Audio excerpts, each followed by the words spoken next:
तो आपके मन में कौन से राम बसे हुए हैं, अगर आप एक दर्शक के तौर पर खुद को भी देखें और प्रभास को भी देखें?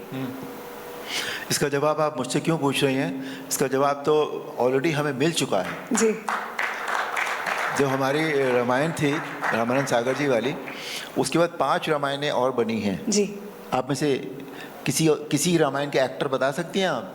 नहीं, मुझे तो आप ही याद है। तो फिर तो इसका जवाब बस यही है कि जो भगवान की, परमात्मा की जो छवि हमारे मन में होती है, उसके अनुरूप ही व्यक्ति को दिखना चाहिए। बिकॉज किसी भी कैरेक्टर को करते वक्त सबसे पहले ये होता है कि हमें हमारा जो विजुअल है, जो हमारा लुक है, वो उस कैरेक्टर के साथ मैच करना चाहिए। परफॉर्मेंस तो बाद में आती है। जी। पहली एंट्री जो होती है ना, वो बहुत इंपॉर्टेंट होती है कि हमें, अगर हम भगवान का रोल प्ले कर रहे हैं, तो हमें ये वो व्यक्ति जो रोल प्ले कर रहा है उसे भगवान दिखना चाहिए सबसे पहले। जी। खामोशी में भी दिखना चाहिए। बिल्कुल। तो जो भी इसके बाद हुआ है वो अभी तक तो एक्सेप्ट नहीं हुआ है। जी। या बिल्कुल। आजकल हम देखते हैं भगवान राम की अगर यात्रा, जीवन यात्रा, क्योंकि आपने उसे निभाया है फिल्म सीरियल्स के ज़रिए, उनकी जो जीवन यात्रा है, उनकी जो सीख मिली है हमें, वो आज के युग में, कलयुग में भी प्रासंगिक है।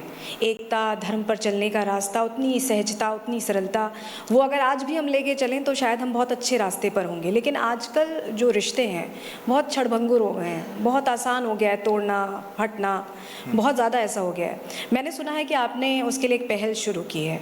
आप अपनी उस पहल के बारे में बताइए, और कैसे आपके मन में ये ख्याल आया कि लोगों तक वो जीवन यात्रा पहुंचानी ही पहुंचानी है? क्या जब राम का किरदार निभा रहे थे तब से ख्याल था या अभी आया?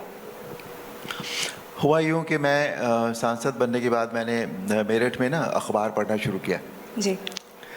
रोज़ सुबह जब चाय पीने बैठते हैं तो सामने अखबार आ जाता है, और उस अखबार में इतनी निगेटिव खबरें होती हैं, मतलब उसमें क्राइम की खबरें होती हैं और कुछ नहीं होता, एडल्ट्री की खबरें होती हैं उसमें और कुछ नहीं होता अखबार में, कि पारिवारिक रिश्तों की खबरें होती हैं कि किस तरह से रिश्तों में किसी ने क्या कर दिया, भाई ने भाई को क्या कर दिया, पिता ने पुत्र को क्या कर दिया, पुत्र ने पिता को घर से बाहर निकाल दिया, इस तरह की घटनाओं की खबरें, फिर समाज की खबरें, फिर धार्मिक की खबरें कि धर्म को किस तरह से उसका क्रिमिनलाइजेशन हो रहा है। तो मुझे मेरे मन में आया कि रामायण अकेले ऐसा ग्रंथ है हमारा जो हमें पारिवारिक रिश्ते बताती है, हमारे सामाजिक रिश्ते बताती है। रामायण जो है वो केवल एक धार्मिक ग्रंथ नहीं है, बल्कि हमारे सामाजिक और पारिवारिक आचरण की गाइड है। बिल्कुल। तो इसलिए मेरे मन में आया कि क्यों ना हम एक बार फिर कोशिश करके देखें कि किसी तरह से जो ये पतन हमारा हो रहा है रिश्तों का, ये रुके कहीं। तो इसलिए मैंने सोचा कि हम घर घर जाकर रामायण वितरित करें और उनसे आग्रह करें सभी लोगों से कि वो इस रामायण को पढ़ें। चाहे मैं कहता हूँ 2 पेज पढ़ें, 4 पेज पढ़ें रोज़ के, तो कहीं ना कहीं जब हम कोई चीज़ पढ़ते हैं या रोज़ रोज़ करते हैं तो उसका कुछ ना कुछ अंश हमारे अंदर, हमारे सबकॉन्शियस में जाता है। बिल्कुल। और हमारी कॉन्शियस भी जो है वो रूल्ड होती है हमारी सबकॉन्शियस से। तो मैंने कहा, फिर हमने एक इनिशिएटिव मैंने शुरू किया, मेरे मन में आया घर घर रामायण। बिल्कुल। तो उसके लिए मैंने सबसे पहले हमारे प्रधानमंत्री जी मोदी जी से मिला और मैंने उन्हें बताया कि मैं इस तरह का एक इनिशिएटिव शुरू करना चाहता हूँ, तो मुझे आपका आशीर्वाद चाहिए, आपकी आज्ञा चाहिए। तो उन्होंने कहा ठीक है। फिर उन्होंने मुझसे पूछा कि कब शुरू करोगे इसको? तो बेहतर, इससे पहले पेशतर इसके कि मैं कुछ कहता, उन्होंने खुद ही कहा कि से रामलला की प्राण प्रतिष्ठा की वर्षगांठ आ रही, उससे शुरू करो। I said nothing like it, इससे अच्छा तो कुछ हो ही नहीं सकता। फिर उन्होंने पूछा मुझसे कि इससे क्या संदेश जाएगा जनता में। Again before I could say it, उन्होंने कहा कि इससे पारिवारिक और सामाजिक रिश्तों का संदेश जाएगा। जी। सर बिल्कुल ठीक बात है सर। तो फिर उन्होंने पूछा मुझसे कि तुम्हें क्या चाहिए मुझसे, what do you want from me? मैंने कहा सर मुझे गवर्नमेंट से कोई एड नहीं चाहिए इसके लिए, बिल्कुल मैं इसलिए नहीं आया हूँ, मुझे केवल आपका एक संदेश चाहिए जो मैं हर रामायण की प्रति के पहले पृष्ठ पर लगाऊंगा, और मुझे आपका एक चित्र लगाने की अनुमति आप दे दें, बस।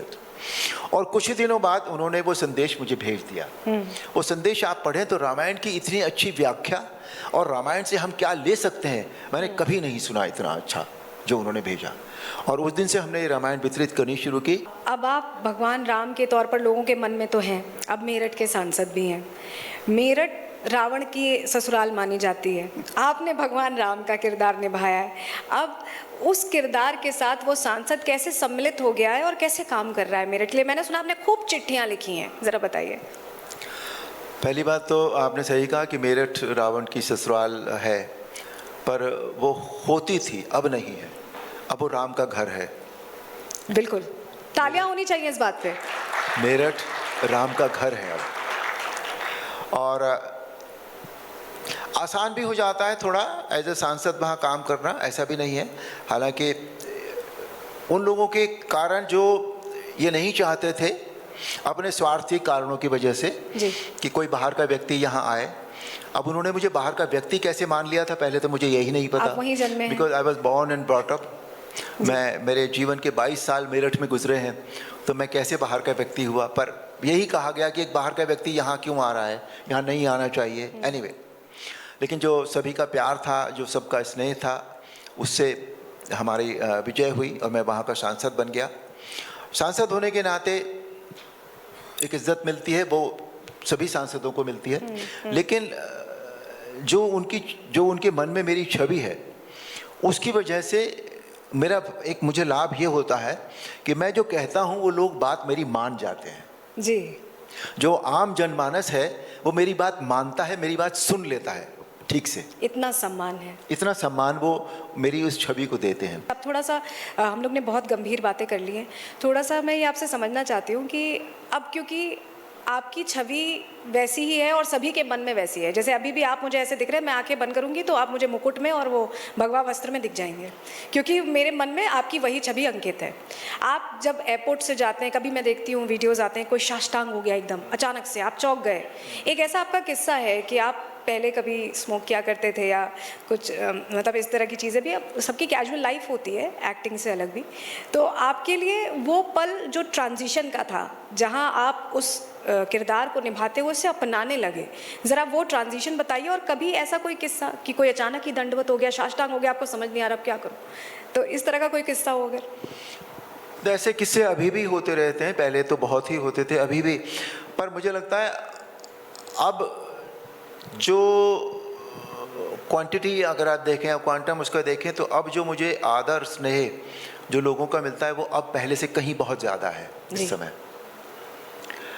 पहले भी ये हुआ है कि अचानक ही कोई किसी ने दंडवत कर दिया। मुझे याद है शुरू में जब रामायण पॉपुलर हो गई थी तो हमारे एक बहुत बड़े इंडस्ट्रियलिस्ट हमारे देश के थे, उन्होंने हमारी टीम को डिनर पर बुलाया था और हम खाना खा रहे थे, हाथ में प्लेट थी और सडनली वो आए और मेरे सामने उन्होंने साष्टांग दंडवत किया था ऐसे अपने घर में, और मुझे समझ में नहीं आया था कि मैं क्या करूं। जी।